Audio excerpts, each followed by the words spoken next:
Bonjour à toutes et à tous et bienvenue pour une nouvelle vidéo. Je suis Audrey de la chaîne Jissan Sushi, j'espère que vous allez bien. Aujourd'hui on se retrouve pour une vidéo, ça fait très longtemps que je n'ai pas fait ça. D'ailleurs je vais allumer la lumière parce qu'on n'est pas un peu dans le noir là. Attendez, j'allume.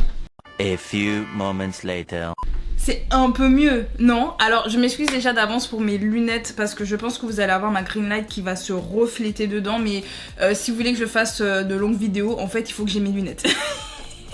Maintenant en fait j'ai les yeux tellement fatigués en ce moment que je ne peux plus filmer très longtemps avec la green light sans lunettes, ça va plus être possible, donc voilà. En tout cas comme je dis, on se retrouve pour un type de vidéo que je n'ai pas fait depuis des mois. Je parle bien sûr des Sushi News, vu que ça fait longtemps qu'en fait, alors c'est pas qu'il n'y a pas eu des news qui m'ont interpellée et qui m'ont pas donné envie de parler, il y en a eu, sauf qu'à un moment donné en fait il y a eu tellement de news entre guillemets négatives ou juste inutiles, entre guillemets inutiles, vous voyez, genre les petites news, on se dit on s'en fout, vous voyez, il y a des trucs que tu dis et tu souffles. Il y en a aussi des fois tu te dis c'est bon, on a déjà parlé de ça depuis X temps, on en a marre. Donc ce qui fait que j'ai pris une pause. De toute façon les Sushi News ça prend aussi beaucoup de temps pour moi après à monter parce que ce sont des épisodes qui sont assez longs. Et comme en plus j'ai les Sushi Time à côté, j'ai les vidéos réactions, j'ai les let's play, en fait avec tout ça je m'en sortais plus. Donc je me suis dit vas-y, on va faire un Sushi News par mois. J'ai donc filmé un Sushi News là fin janvier pour qu'il sorte début février pour qu'on fasse un par mois. Il n'est jamais sorti. Ah parce qu'en fait en réalité j'avais filmé plein d'autres vidéos, j'étais fatiguée, enfin bref on s'en fout. En fait on s'en fout. Aujourd'hui on va parler donc de news qui m'ont interpellée là ces derniers temps, qui me donnent un peu envie de parler. D'ailleurs il y a une news qui est un peu liée à une vidéo que j'ai vue d'un autre youtubeur dont on parlera un peu plus tard quand on parlera du sujet. Mais avant toute chose, pensez à vous abonner à la chaîne parce que je le fais toujours à la fin et les gens ils sautent. Donc pensez à vous abonner à ma chaîne YouTube parce que si vous abonnez pas, bah je sais pas que mes vidéos vous plaisent. Si vous abonnez pas non plus à mon compte Instagram, vous serez pas au courant des vidéos qui vont sortir parce que sur Instagram je vous parle de tout. Je vous dis tout, c'est vous à moi. On est en mode pote sur Instagram, vous avez toutes les infos. En plus vous pouvez voter parce que de temps en temps je mets des sondages sur Instagram. Je l'ai fait une seule fois en communauté YouTube, mais je le fais plutôt sur Instagram parce qu'après ça dure un peu moins de temps, enfin c'est un peu plus simple pour moi à gérer les votes, mais il y a des petits sondages parfois pour savoir quelle vidéo sort quand, qui vous voulez voir, nanana. Je fais ça sur mon compte Instagram, donc pensez à me suivre. Bref, maintenant que j'ai fait ma petite pub, on va commencer à parler de certaines news. Alors j'ai pas pris de notes, en ce moment je préfère prendre des notes parce que j'oublie les news ou des fois je prends des captures et tout, mais là, on va parler en mode vous et moi, en mode pote. On va discuter de certaines news et puis au pire, on fera des recherches entre temps. Vous voyez ce que je veux dire? Bref, c'est parti. On va d'abord parler SM Entertainment. Tout ce qu'il y a autour de la SM en ce moment parce que là, je vous assure que la SM, il y a des news. Ah, mais il y a des news.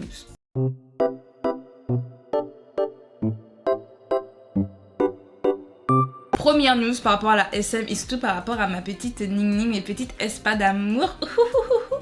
Ning Ning est devenue ambassadrice de Versace. Oh waouh! Je crois que c'est la première qui a une grosse marque, je mets des guillemets à grosse marque, parce que je sais qu'elles sont toutes un peu ambassadrices de certaines marques et surtout à 4 elles sont ambassadrices par exemple de Chopard. Et d'ailleurs elles avaient été invitées par Chopard à d'autres événements en France, je sais pas si vous vous rappelez, mais elles étaient venues en France grâce à Chopard et grâce à Givenchy.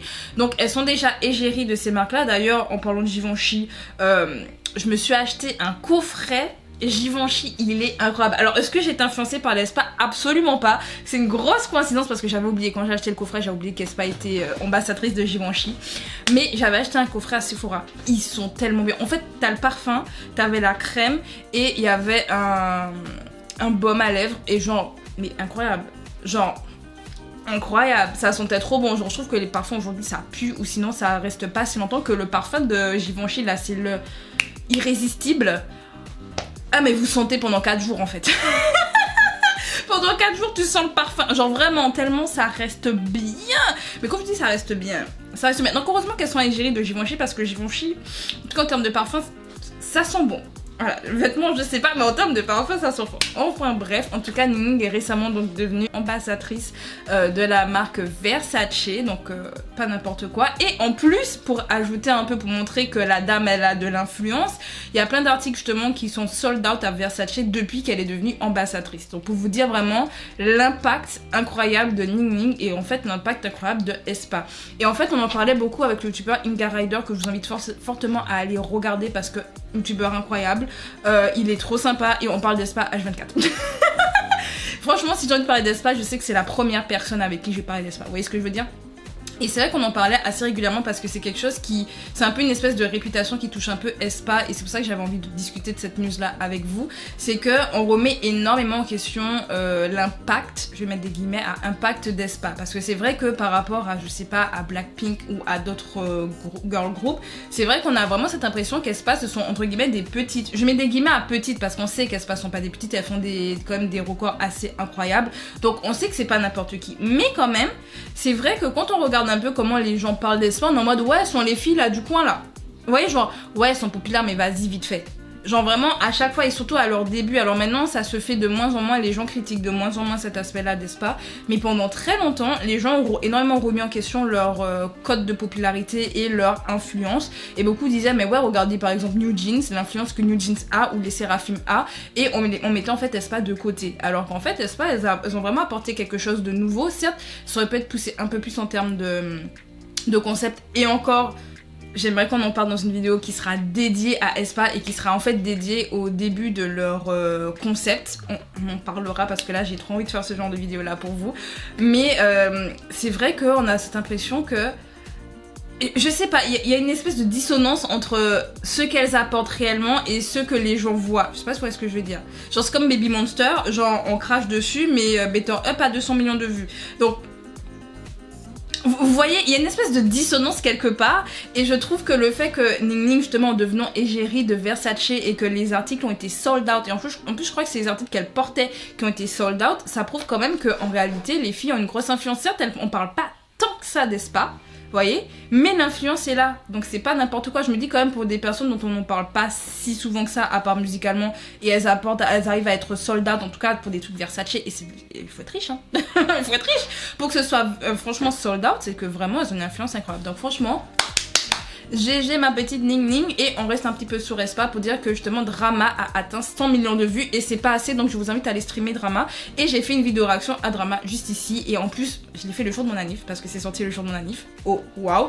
Et j'ai analysé un petit peu le MV parce que vous savez dès que c'est aespa moi j'analyse concept tout ça. Je vous dis on fera une vidéo. De toute façon on me l'a demandé.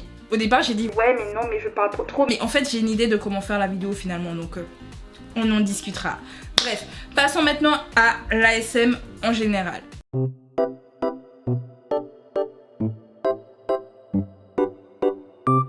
Première information, il semblerait que Hybe et Lissoman essayent de racheter encore l'ASM Entertainment.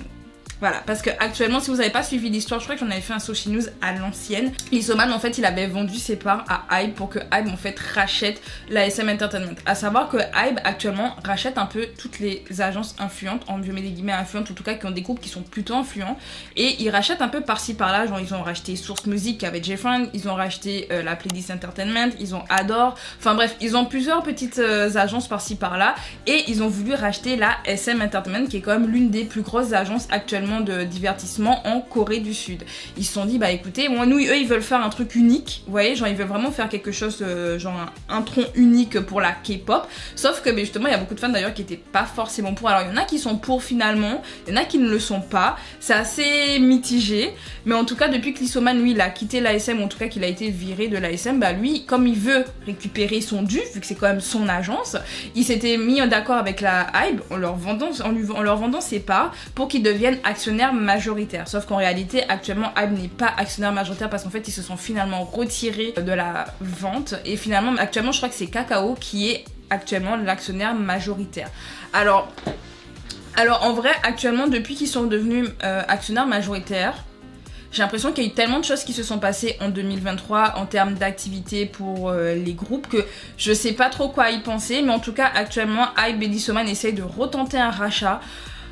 On verra ce qu'il en est. Franchement, on verra s'ils réussiront ou pas. J'ai un gros doute parce que Kakao, ils sont quand même assez énormes. Et je sais pas s'ils vont vraiment se laisser vendre à Hybe. Vraiment, je me pose la question, est-ce qu'ils se laisseront vendre par Hybe? Parce que moi, au départ, j'étais d'accord pour le rachat. Alors, j'étais pas d'accord. La chose que je voulais et qui m'arrangeait si c'était Hybe qui reprenait, c'est parce que en fait Lissoman a quand même des idées assez révolutionnaires, parce que ça on peut pas le retirer, et j'en ai parlé d'ailleurs dans ma vidéo sur la DSP Media que je vous mets juste ici. Je parlais justement du fait que la DSP Media s'est énormément inspirée de la SM Entertainment, parce que la SM Entertainment était les premiers en fait, à chaque nouvelle idée ça venait de la SM Entertainment. Je dis pas que les autres agences n'ont rien apporté, absolument pas, mais en termes de concept, de musique, etc., bah en fait la SM a énormément apporté. Ils ont souvent fait différent, les musiques mixtes là. Maintenant, tout le monde essaye de faire sa musique mix, mais en fait, la SM, ils l'ont apporté dès le départ, en fait. C'est vraiment quelque chose, ils essayent toujours d'être un peu en avant-gardiste. Et Lissoman a toujours eu, en fait, cette espèce d'instinct, de nouvelles idées, de se dire, faut qu'on fasse ci, faut qu'on fasse ça. Dites-vous, à chaque fois, j'aime trop reprendre cet exemple-là, parce que je me dis, c'est l'exemple qui aurait pu prouver que... Mais je sais pas si vous vous rappelez de NCT Hollywood. Vous vous rappelez qu'à un moment donné, Lissoman avait parlé d'un NCT Hollywood, tout le monde avait rigolé et tout. Bon, c'est jamais arrivé, même si... On en parlera dans une juste après par rapport à la SM, il y a un nouveau groupe, mais cette fois-ci c'est pas Hollywood, mais ce serait plutôt Londres, mais on en parlera après. Mais c'est vrai que tout le monde crachait dessus, sauf qu'est-ce qui s'est passé après? JYP, ils ont pas fait un survival pour avoir un groupe américain. IVE, ils ont pas fait un survival pour avoir un groupe américain. Et NCT Hollywood, ça datait d'avant, hein. Genre l'idée était là avant, donc en fait... Lissoman, il savait déjà, de toute façon, Lissoman d'ailleurs ça a été un des premiers à s'exporter un peu justement en Asie, donc justement d'ailleurs ça a été la première agence à avoir des artistes qui ont eu un succès monstre au Japon, et en fait après ça s'est étendu, par exemple Boa, TVXQ, Son Yoshide, genre vraiment leurs artistes ont eu de gros succès à l'étranger, surtout en Asie, et après en fait ils se sont exportés, ils font partie des premiers à s'être exportés dans le monde. J'ai même dit ils font partie des premiers, parce que je sais que JYP allait faire un tour avec Wonder Girls, on se rappelle. Et votre go, elle s'y connaît en histoire de K-pop. Votre go, elle s'y connaît. Bref, tout ça pour dire que vraiment Lissoman a toujours amené quelque chose de nouveau à la K-pop. Et le concept qu'il y avait autour des spams, en fait, c'est Lissoman. Tout ce qui est Kwangya, etc., c'est Lissoman. Alors certes, au départ, on a un peu ri, on était un peu sceptique, etc. Mais en fait, on est sceptique au début, mais après, on se rend vite compte que Lissoman, il est pas bête et il fait des trucs plutôt sympas. Bref, donc moi j'étais contente au départ, enfin je me disais bon, je suis pas contente en fait que IVE reprenne l'agence en elle-même, parce que c'est bon, j'ai pas envie d'avoir un tronc commun, j'aime le fait qu'il y ait plein de petites agences un peu partout et que chaque agence ait sa patte. J'ai pas envie que tout devienne IVE, moi perso ça je veux pas. Perso ça je veux pas. Mais le seul point positif c'était que en fait il pourrait continuer de suivre les idées de Lissoman, parce que comme il est plus là, c'est vrai que moi je m'inquiétais sur le côté un peu avant-gardiste de la SM qui risquait un peu de s'effondrer, et je me disais mais est-ce qu'on va pas même abandonner par exemple le concept d'Aespa? Et je sais qu'il y a beaucoup de fans, parce que je parle d'Aespa parce que c'est vraiment elle qui mettent en avant tout ce qui est concept Kwangya, etc. C'est Aespa en fait. Certes, les autres groupes ont un petit truc par-ci par-là, mais c'est Aespa qui porte le concept Kwangya. Donc c'est vrai qu'en partant du principe que c'est Lissoman qui a eu l'idée de Kwangya et que on l'a viré, et que peut-être que les nouvelles personnes qui sont là ne vont peut-être pas poursuivre dessus, et que quand il y en a beaucoup qui ont regardé Spicy et Drama, il y en a plein qui se disent mais en fait est-ce qu'on n'a pas quitté le concept d'Aespa? Je peux comprendre l'inquiétude, mais, et c'est pour ça que je dis qu'on en parlera dans une vidéo spéciale Aespa, pour moi le concept n'est pas parti, et en dehors du fait du concept d'Aespa qui n'est pas parti, parce qu'on en parlera après, il y a autre chose, et c'est la news est liée, je lis un peu le tout, c'est que en fait apparemment dans les futurs nouveaux groupes de l'ASM qui devraient débuter cette année, il y a un groupe qui va poursuivre le concept d'Aespa, c'est-à-dire qu'ils seront dans le même univers, et c'est là que je me suis dit, banco, on n'a pas abandonné le concept Kwangya, c'est pas fini, donc je suis beaucoup trop contente.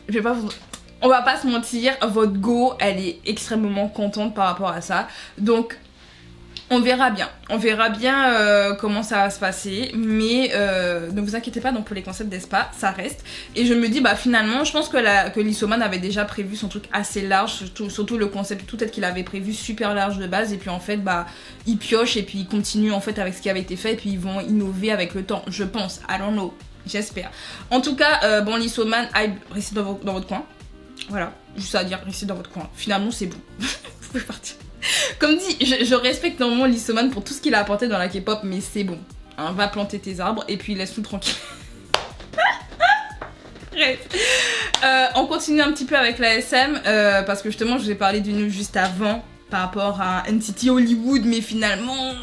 Donc en fait en réalité là récemment il y a un article, alors je sais plus c'était quel magazine, mais je vous le mettrai en barre d'infos, qui parlait, en fait c'est une Garaïdoire qui me l'avait envoyé justement, où en fait on parlait de Nevis qui va débuter. Alors dans la manière dont ça a été écrit dans l'article, on a l'impression que Nevis devient un groupe. Parce qu'ils disent oui, il y a 3 nouveaux groupes qui vont débuter, enfin 4 nouveaux groupes qui débuteront cette année. Donc on a NCT Wish et on a 3 autres. Sauf que dans les 3 autres, ils ont mis Nevis. Donc c'est vrai qu'il y a un peu cette espèce d'incompréhension de Nevis est devenu plusieurs personnes. Ou on sait pas, parce qu'on sait qu'il y a un nouveau girls group qui doit arriver normalement avec la SM, parce qu'il l'avait prévu depuis l'année dernière. Il y avait un boys group et un girl group, et au final le boys group ça a été Rise. Mais c'est vrai que pour le girl group on n'a toujours pas d'infos. On avait quelques petits trucs comme quoi ils devaient débuter en 2023, mais finalement ils n'ont pas débuté. Et avec cette news qu'il y a 3 groupes en plus de NCT Wish qui débutent cette année, on pourrait se poser la question. Sauf que, et c'est là que vient un peu les informations, c'est que donc comme je dis, il y a un groupe qui va poursuivre le concept de aespa. Est-ce que ce sera un groupe masculin ou un groupe féminin qui va s'ajouter? Et donc est-ce que c'est le groupe dont on parlait l'année dernière? On sait pas. Est-ce que c'est Nevis qui est devenu un groupe, même si je pense plutôt qu'elle va débuter en tant que IA? Je pense. Et dernier groupe, et c'est là que je parlais de NCT Hollywood qui s'est transformé en NCT London. C'est pas NCT, hein, mais apparemment la SM compte un global group également. Et il sera basé en fait à Londres parce qu'apparemment ils ont un contrat en fait avec une maison de disques à Londres apparemment pour pouvoir créer un nouveau groupe qui sera donc un groupe de global music, enfin un peu comme XG, comme Vicha, comme Cat Size, etc. Donc en fait ils ont un peu abandonné l'idée de NCT Hollywood, je pense, mais ils sont quand même restés sur le côté qu'ils veulent également un groupe global. Et cette news en fait est un peu liée avec le podcast de J'ai pas le temps que je vous mets dans le petit i ou en barre d'infos ou les deux. Podcast hyper intéressant où il parle du fait que justement je sais plus comment il s'appelle, Bong Chi-wook là de Hybe là, il aimerait retirer le K de la K-pop parce que pour lui en fait il a envie d'exporter un peu la chose. Donc il avait fait un podcast avec Dream Pop et Choreo que je vous invite fortement à aller voir. Ça dure 1 heure mais je vous assure que les 1 heure vous les voyez pas passer. Et il parlait justement un peu de tous les nouveaux girl groups, enfin tous les nouveaux groupes qui arrivent. Et c'est vrai que par rapport à mon opinion à moi, enfin mon opinion par rapport à tout ça, c'est vrai que je me dis, je pense que toutes les agences vont avoir au moins un groupe en fait qui peut être international. Parce que c'est vrai que la K-pop maintenant aujourd'hui ça touche l'international en général. Et étant donné que, et ça c'est Dream Pop qui a apporté cette information là et j'ai trouvé ça super intéressant, avec le fait que la natalité baisse énormément en Corée et qu'en Corée à la base ce sont surtout les enfants et adolescents qui s'intéressent à la K-pop, le fait qu'on ait de moins en moins d'enfants, de moins en moins d'adolescents, il y a de moins en moins le public cible en fait pour la K-pop, donc forcément c'est les fans internationaux qui vont finir par porter. Et actuellement justement il y a plein de groupes, genre par exemple 80s, par exemple Card, qui sont portés en fait à l'international. Il y a des groupes qui sont plus connus à l'international qu'en Corée. Je sais pas si vous vous rendez compte, genre 80s c'est quelque chose ici, mais en Corée c'est pas la même. C'est pas la même. On a d'ailleurs eu une news récemment où on voyait, ils faisaient leur, qu'on appelle ça, le soundcheck, et puis pendant qu'ils font leur soundcheck, t'as personne qui chante. Alors que ils chantaient des sons hyper connus. Vous voyez ce que je veux dire? J'en sais qu'à ce côté où on a l'impression que en Corée ils sont toujours pas aussi soutenus qu'ils le sont à l'international. Et c'est pour ça que je me dis, je pense que chaque agence maintenant essaye de faire un groupe qui sera vraiment dirigé vers l'international. Après ils seront forcément formés comme dans la K-pop, hein. Ils sont sous une grosse, ils restent sous une agence en fait de divertissement coréenne. Ils vont chanter certes en anglais mais ils auront le même type de training, ils vont peut-être avoir les mêmes habitudes. Par exemple Vicha que je suis et que j'adore, mes petits bébés d'amour. Quand vous voyez comment Vicha elles sont promues en fait, promotionnées. Je sais pas, mais vu comment ils sont mis en avant à l'international, c'est vraiment comme de la K-pop. Et je vais maintenant transitionner avec d'ailleurs Vicha, news autour de Vicha. Est-ce que votre go elle transitionne pas bien? Oh!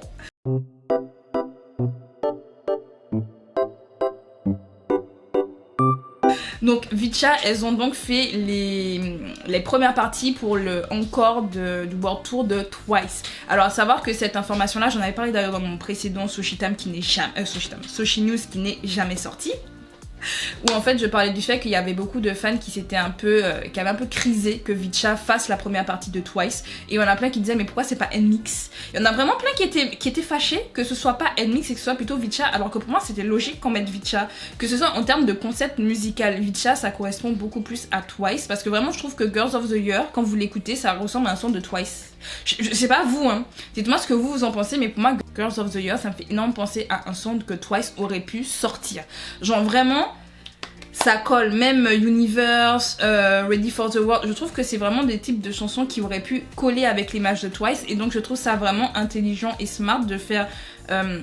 de mettre en avant un groupe qui débute cette année justement, et comme elles viennent de débuter, bah ça peut rapporter des fans, parce que forcément les fans qui viennent voir Twice, ils ont un style qu'ils aiment, et voir un nouveau groupe qui a un style qui est similaire, forcément les fans vont se dire ah bah c'est trop bien et tout, on va s'y intéresser et tout. En plus, deuxième chose, bah en fait les Vitcha elles sont pas connues, enfin pas connues, je mets des guillemets à pas connues, mais par rapport à NMIXX, genre OOO là, ou je sais plus comment...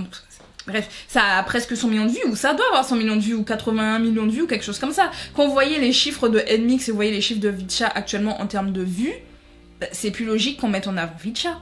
Enfin, je sais pas, dites-moi ce que vous en pensez, mais pour moi, c'était logique que ce soit Vitcha et non pas NMIXX. NMIXX, elles peuvent faire des tours, hein. Elles peuvent faire des World Tours, Vitcha, pas du tout. Donc pour moi, c'est plus... pour elle tout bénef en fait d'apparaître comme en première partie d'un groupe aussi connu et aussi populaire que Twice, et surtout avec musicalement un lien aussi fort. Donc je suis extrêmement contente, elles ont donc fait les premières parties, on a des petites images qui passent un peu par-ci par-là sur TikTok, je vous mettrai quelques extraits un peu à l'écran, je suis très fière d'elles, et je suis contente parce que les gens chantent avec elles, les gens les soutiennent, et ça fait extrêmement plaisir, et j'espère qu'elles iront loin. J'espère qu'elles iront loin, et il y a vraiment ce côté de maintenant global pop là. Je vois où ça va. Franchement, moi je me dis la K-pop, et là je reviens vraiment avec l'histoire du podcast de J'ai pas le temps. Pour moi, la K-pop restera la K-pop, on gardera le cas. Mais on aura vraiment juste, dans chaque agence, je pense qu'on aura toujours peut-être un groupe qui sera fait pour l'international réellement. C'est-à-dire que tout le reste, c'est vraiment fait pour la Corée et international. Que je pense les autres, ce sera fait pour l'international en priorité. Donc j'ai hâte de voir où ça va nous mener tout ça. Je veux voir si ça marche tant que ça, parce que pour le moment EXID c'est le vrai premier girl group international qui existe, mais elles ont un succès un peu... Comment dire, elles ont du succès, mais c'est pas le succès auquel on pourrait s'y attendre. Je sais pas si vous voyez ce que je veux dire, genre elles pourraient avoir plus de succès, mais pour le moment je trouve que c'est entre guillemets, ça peut être un peu mitigé. Je mets des grosses guillemets à mitiger parce que j'adore EXID. Vous savez, de toute façon, si vous suivez ma chaîne, vous savez que je fais des réactions à toutes les vidéos d'EXID. Donc à un moment donné, vous savez que ce sont mes filles. Mais c'est vrai que je me dis ça pourrait aller peut-être un peu plus loin. Mais pour le moment, je pense que c'est un peu mid. Et avec tous les autres groupes qui vont arriver, je pense que ça va propulser tout le monde. Déjà, la popularité d'EXID qui commence à monter, bah ça va faire monter tous les autres groupes qui arrivent. Donc à voir comment les agences vont les manager, à voir comment Katseye va être managé. Je sais pas si elles ont déjà sorti un son. J'admets. Vitcha, je sais qu'elles ont fait leur vrai début cette année-là avec Girl of the Year. Mais Katseye, je sais même pas. C'est vrai que c'est pas un groupe, j'ai pas suivi du tout leur survival, vu que c'était en fait en ligne. Enfin en ligne. Survival c'est forcément en ligne, mais en fait, elles c'était vraiment en mode sur TikTok, Instagram en fait que tout se passait. Et c'est vrai que j'ai pas suivi ça du tout. Je suis pas de la nouvelle gen, moi. Ancienne génération, moi il me faut un truc, une vidéo, il me faut un truc. Voilà. Non. Moi ça m'a pas... Et pourtant le concept était bien, c'était intéressant, mais j'ai pas accroché. Donc... mais j'ai quand même envie de voir ce que ça va donner. Donc je sais pas ce que vous en pensez. Dites-moi tout ça en commentaire. Mais dernière news, parce que j'avais complètement zappé, 50-50.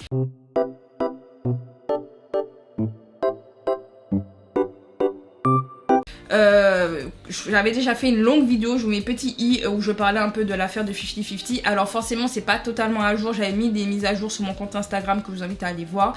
Mais c'est vrai qu'après à un moment donné tu lâches parce qu'il y a beaucoup trop de choses qui se passent.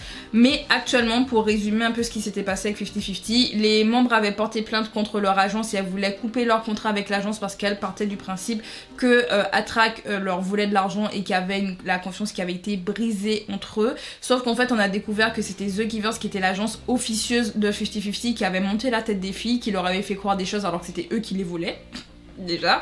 Et en fait quand Kina s'en est rendu compte, elle est retournée à Attract, sauf que les autres filles sont restées contre Attract.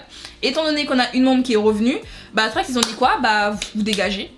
Voilà, donc ils ont d'ailleurs porté plainte contre les membres les 3 autres membres qui avaient porté plainte contre 50-50 pour bah ce qu'elles ont fait quoi. Écoutez, vous avez essayé de gâcher notre image, bah on va porter plainte également. Voilà. Mais 50-50 existe toujours, on a toujours Kina d'ailleurs qui allait au World toute seule, genre pichette. Et il semblerait qu'en avril on aura de nouvelles membres. Alors de ce que j'ai entendu, ils avaient fait des castings un peu partout, genre Thaïlande, Japon, enfin vraiment international pour pouvoir refaire le groupe 50-50. Et donc de nouvelles membres devraient arriver en avril. Je vous cache pas que je suis un peu perplexe par rapport à cette information là. Alors je dis pas que je suivrai pas du tout 50-50 avec les nouvelles membres, c'est surtout que par rapport à tout ce qui s'est passé, je me dis à l'international, les gens s'en fichent. Les gens qui ont connu Cupid s'en fichent. Mais nous, en tant que K-pop stan qui avons suivi l'affaire, etc., bah c'est vrai que moi, l'image de 50-50, c'est avec les autres membres. D'ailleurs, je m'étais attachée à leur voix qui ne seront plus là. Donc, je me demande comment ils vont manager tout ça. Parce que je sais pas si les gens vont vraiment vouloir suivre un nouveau 50-50. Alors je sais qu'il y en a qui soutiennent et qui soutiennent énormément Kina par rapport à tout ce qui s'est passé parce que c'était la seule membre justement qui était pas riche et donc ils pouvaient pas poursuivre les procès, etc. Et donc je sais qu'il y en a qui la soutiennent, mais je sais pas, ça me fait bizarre. Je sais pas comment ils vont poursuivre avec 50-50. Je sais pas. Vraiment, je t'assure, je sais pas qu'est-ce qu'ils vont manager derrière, ça me... Je vous dis point d'interrogation. Je sais pas, qu'est-ce que vous en pensez justement du fait qu'on rajoute de nouvelles membres? Est-ce que vous pensez qu'ils auraient carrément dû refaire un nouveau girl group alors que c'était prévu hein, que Attract fasse un nouveau girl group? Est-ce qu'ils ont abandonné pour reformuler 50-50? Je sais pas. Je vous assure, interrogation. Donc dites-moi ce que vous en pensez en commentaire. Maintenant je fais mon truc de fin. Si vous avez aimé la vidéo, pensez à mettre un like. Dites-moi ce que vous pensez un peu de toutes ces news là en commentaire. Je sais que j'ai parlé extrêmement vite, mais c'est pour éviter en fait de me perdre. Voilà, et puis je suis très enjaillée en fait avec toutes ces informations là, j'ai trop envie d'en parler. Bref, donc on s'arrête ici. On se dit à bientôt pour de nouvelles vidéos. Le prochain Soshi News, je sais pas quand est-ce qu'il va sortir, mais il sortira un jour. Et on se dit à bientôt. Alors logiquement d'ailleurs, je crois que la prochaine vidéo que vous aurez, et vidéo longue, ce sera le Soshi Time sur Astro. Parce que actuellement mon jeu filme, nous sommes le 11 février. Et l'anniversaire d'Astro c'est le 23. Donc logiquement... bah mon Soshi News risque de sortir donc avant et donc le Soshi Time après. Donc on se dit à bientôt donc pour le Soshi Time sur mes petits bébés d'amour. C'était Audrey. Salut!